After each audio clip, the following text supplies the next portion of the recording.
నాన్న నన్ను క్షమించేంత వరకు నేను నా కొత్త జీవితాన్ని మొదలు పెట్టదలుచుకోలేదు. చూడక్క, నువ్వు చేస్తుంది పెద్ద తప్పు. రేపు మీకు పాపో బాబో పుడితే ఈ రోజున్న పరిస్థితి మొత్తం మారిపోవచ్చు. నాన్న కూడా మనవణ్ణో మనవరాల్లో చూసుకొని సంతోషంగా ఉండొచ్చు. అంతేకాదు, నువ్వు పెళ్లి చేసుకున్నావు. నీ మెట్టినింటి వాళ్ళకి కొన్ని ఆశలుంటాయి. వాళ్ళకి కొడుకు కోడలు సంతోషంగా ఉండడం చూడాలనుకుంటారు. వాళ్ళకు కూడా పాపో బాబో పుట్టాలనుకుంటారు. నువ్వు ఇలా నిర్ణయం తీసుకొని ఇలా వేరువేరుగా ఉండడం ఎంతవరకు కరెక్ట్ చెప్పు? నాన్న క్షమిస్తేనే నీ కొత్త జీవితాన్ని మొదలు పెట్టాలనే నిర్ణయం తప్పు. నాన్నకి అన్ని రకాలుగా చెప్పి చూశాను. ఆయన మనసు ఎప్పుడు మారుతుందో తెలీదు. అంతవరకు ఎదురు చూడడం ఏమాత్రం కరెక్ట్ కాదు. దయచేసి ప్రణయ్ తోటి నువ్వు మీ అత్తారింటికి వెళ్ళి సంతోషంగా ఉండు. నీ లైఫ్ నువ్వు స్టార్ట్ చేయి. లేదు మధు, ఈ విషయంలో మాత్రం నేను ఎట్టి పరిస్థితుల్లోనూ అలా ఉండలేను. నాన్న కోపంతో నన్ను బాధ పెట్టడం లేదు. ఆయనే బాధ పెట్టుకుంటున్నారు. లోపలే కుమిలిపోతున్నారు.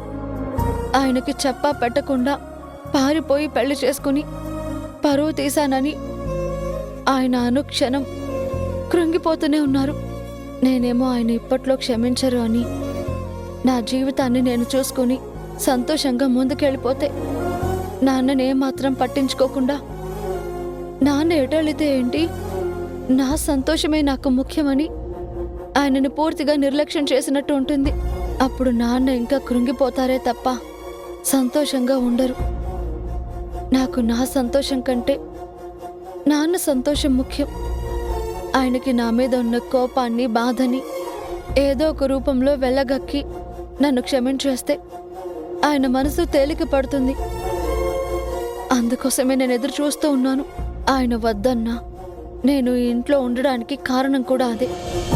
ఆయన కొట్టో తిట్టో ఏదో ఒక రకంగా ఆయన మనసులో ఉన్నదంతా వెళ్ళగక్కి ఆయన ప్రశాంతంగా ఉండే క్షణాల కోసమే నేను ఇంతవరకు ఎదురు చూస్తూ ఉన్నాను. ఆ క్షణం వచ్చేంత వరకు నేను ఇలాగే ఉంటాను. దయచేసి ఈ విషయంలో నా మీద ఎలాంటి ఒత్తిడి తీసుకురావద్దు మధు, ప్లీజ్. సరిపోయారు. నాన్నొక వైపు పంతంతో ఉంటే నువ్వేమో ఇలాగ పట్టుదలతో ఉన్నావు. సరే, ఈ విషయాలన్నీ ఇప్పట్లో తెగేవి కాదు, తేలేవి కాదు గాని బాగా ఆకలిస్తుందక్క. ముందు భోంచేద్దాం, తర్వాత మాట్లాడుకుందాం. పద, భోజనం చేద్దాం.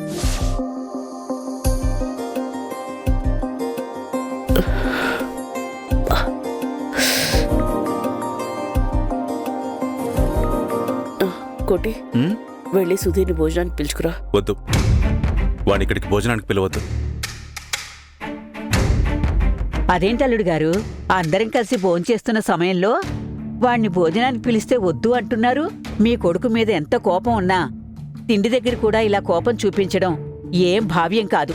నేను వాడి మీద కోపంతో భోజనానికి పిలవద్దు అనడం లేదు. వాణ్ణి వాడి గదిలోనే భోంచేయని. అదేంటండి? అవును దేవకి, వాడిక్కడికి వచ్చాడంటే నాతో గొడవ పడతాడు. నేనేం చెప్పినా ఎదురు తిరిగి సమాధానం చెప్తాడు. తినేటప్పుడు కూడా వాడు నా మీద చికాకు పడుతూ సరిగ్గా తినడు. వాణ్ణి వాడిష్టానికి కంఫర్ట్గా ఉండని. వాడిప్పుడు అందరితో కలిసి ఉండడానికి ఇష్టపడట్లేదు. వాడు ఒంటరిగా ఉండడానికే ఎక్కువ అలవాటు పడ్డాడు. వాడికి ఏ సంతోషమో అది చేయని. కోటి, నువ్వు భోజనం తీసుకెళ్లి వాడి గదిలోనిచ్చే. అలాగే బావా. ఏమండి, వాడలా దూరంగా ఉంటున్నాడని మీరు కూడా వాడిని అలా దూరం పెట్టడం మంచిది కాదు. వాడిని మనతో పాటే కలిసి భోంచనివ్వండి. వాడిని పిలుద్దాం. వద్దు దేవకి, వాడు పూర్తిగా నన్ను శత్రువుని చూసినట్టు చూస్తున్నాడు. అది నాకిష్టం లేదు. కనీసం తినేటప్పుడైనా వాడిని ప్రశాంతంగా తినని, వాడికి నచ్చినట్టుండని. వాడి గదికే భోజనం పంపించండి. అత్తయ్య గారు, ఒక ప్లేట్లో వడ్డించిచ్చి పంపండి. అలాగే అల్లుడు గారు.